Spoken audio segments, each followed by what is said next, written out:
Good. Yeah, she's behind me. They're coming right side on us, TJ. Worrying about the mid hit here. Got another one. Stunned. Oh my god! Let's fucking go. Get off me, baby! Let's go! We've got control. Target Oh down! god, we're playing bots. Personal radar ready for deployment. Press recon flyover! Copy. UAV standing by. Target down! Oh god. No ammo!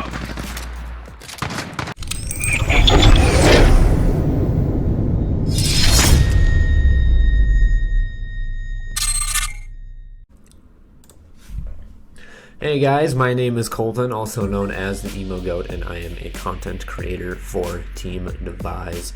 I've pretty much always been involved in gaming since I was younger. Some of my freshest memories from when I was a little kid was my brothers watching me, and they didn't really want to deal with me because they're a good amount older than me. So, you know, I was a little kid. They didn't want to deal with me, so they were always like, hey, go beat this game for us while we watch you. That way our friends can come over and hang out. The ones that pretty much really got me into gaming were Halo and Pokemon. Those were my biggest ones. I also played kind of an RTS Lord of the Rings game on the PC that I was really good at, and those were the biggest ones that I played for a long time. Technically the DS would have been my first console, technically, quote unquote. It's a handheld device, so I don't know how well you would count that. If you don't count that, the Xbox 360 was the first one that I would call mine. All the other ones that I played with as a kid were technically my brothers, like the Xbox, the PlayStation, the PS2, the GameCube, the N64, things like that. Those were all my brothers, so technically they weren't mine. They were hand-me-downs, so I wouldn't really count it. The first one that was technically realistically mine was the Xbox 360 that one of my friends got me. And that was how I got into Call of Duty as well, because he got me MW3, which kind of started my love for getting into competitive gaming and things like that. I've always loved esports and gaming professionally, even when I was younger in like elementary school before they were really big and YouTube was a thing and all the live streaming was a thing. I always talked to my friends about how cool it would be to play video games for money, and lo and behold, around like middle school, things like Phase and Optic and all that stuff started blowing up, which I couldn't have been happier because gaming was my passion.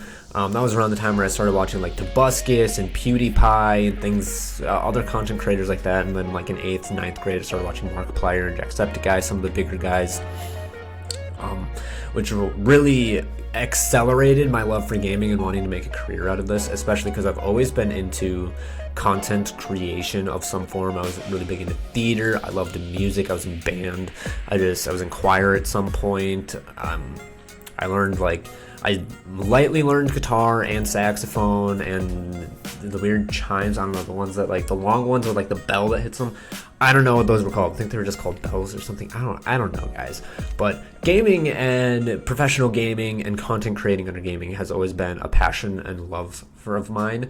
And I think they're going to blow up within the next few years. I actually did a project on it for my sociology and my economy classes, and they're supposed to be getting to the level of, you know, regular sports with prize money and viewership very, very soon. In like the next 5 to 10 years, they're supposed to pretty much catch up with the viewership and the prize pools, which I'm so excited for, especially with all like the Overwatch League and all, and the CSGO getting TV deals. It's going to be so much bigger now that people are able to access it more, and it's not just on obscure places online, which is going to help accelerate the growth of our community so much, and I absolutely love it. My family, though, wasn't really too supportive of getting into professional gaming and all of that. They were really sketched. Of course, they'd be really sketched because I was like a 16-year-old, and I was like, hey, a bunch of dudes I met online think we're really good at this game, and we want to go to an event and play. I never really managed to travel long distances to go to an event because they didn't really support that as a kid. So, or a teenager even when I was like 16, 17, when I was a little bit more trustworthy, they didn't really support doing that stuff. They're supportive of my dreams, kind of, and they kind of want me to succeed with what I'm doing because they seem to want me to be happy. I have a weird relationship with my family, but they seem to be supportive enough where if it's important to me, they want me to do well with it. They don't understand any of it, and they don't really watch any of it, and they don't really hear or know anything about it, but you know, they tell me if that's what you want to do, go for it. There's nothing we can do to stop you, so just do it. So that's kind of their take on it, is just we can't stop you, so we're just going to say go ahead, do it. If it works out, we're proud of you. If not, oh well, it's kind of expected, because this is a hard place to grow in, obviously. It's a very hard community to grow into. If I wasn't gaming like I want to be, if content creation somehow doesn't work for me, like competitive gaming didn't really work for me. If you guys didn't know, I used to be a competitive player for Call of Duty. I played under Team Devise for what was going to be an event, and under 2 events. I don't remember if I was teaming with TJ for the first Midwest event. I don't think I was. I think it was the last Midwest event. It was the one that got canceled. I think that's when I started teaming with TJ. But I was going to compete underneath them. I felt like our team had a pretty good chance, but it was the last Midwest event for Black Ops 4, and we were going to go to. I felt like we had a pretty good chance to make some noise, but it ended up being canceled, which was unfortunate, so we ended up not going. It would have been the second LAN I've gone to. The first LAN was a smaller one in my hometown that I got second at with a pickup team, which was really cool. I really wish it would have worked out, because I feel like if I'd taken it more seriously, I would have been able to get some top placements and been a little bit more noticed in the community, but I kind of screwed around too much as a kid in pubs, just trying to be the guy that drops high kill gameplays, because Scumpy was my idol back then. But if I wasn't gaming, I would want to be doing something entertaining yet helping people as well.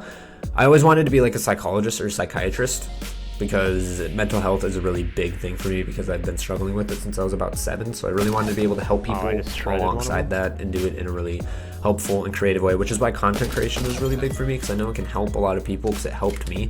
And then it helps me also just be creative and fun, which I enjoy doing. I like being goofy, which is a big part of my content, is just me being absolutely ridiculous and kind of stupid, which hopefully entertains some people. But if I wasn't doing that or the psychology or psychiatry thing, I would definitely want to be doing theater or acting of some kind, which is also a hard industry to get into. I just really want to make it hard for myself in life, apparently. But those are the 2 things that I personally, or 3 things I would personally want to be doing with my life, and it would definitely be very fulfilling either way. I just want to be helping people, and I want to be improving lives as much as possible, which is another reason why I joined Devise, because they operate like a family and they help each other out a lot. They're constantly liking each other's stuff, they're retweeting it, they're watching each other's videos and saying, you know, this was really cool, you should try this game, or you should try doing this in the game that you're playing, because I think it would be really cool and challenging. And just the fact that we kind of have this nice family that plays a lot of games together and is very supportive of each other, both with our competing and content creation and streaming and all of that stuff, but also outside of all of that, we're very supportive of each other when we're going through personal things as well, which is incredible. Like, they were super understanding when I said I was feeling very unmotivated and I didn't really want to upload for a week when I finished the series. They were like, that's completely fine, come back stronger, you do you, just make sure you're coming back better. And that's exactly what I plan on doing for them. And other than that, Avid was a big influence, as well as TJ, because TJ Chimp is under Team Devise. I get along very well with both of those guys. I played a lot of games with TJ. We competed under Black Ops 4 for a little while underneath Team Devise, and him and I got fairly close, and now we're playing a bunch of Overwatch together. It's been a really good grind. I love it. You guys should check out his streams, and I'm probably going to be doing more videos on it. But those are the big reasons that I joined Team Devise. They're a really good family. They support each other.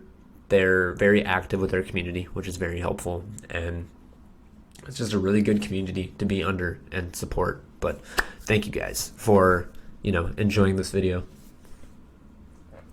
I'm super cringy. I don't know how to do these outros, so like, yeah, catch you next time.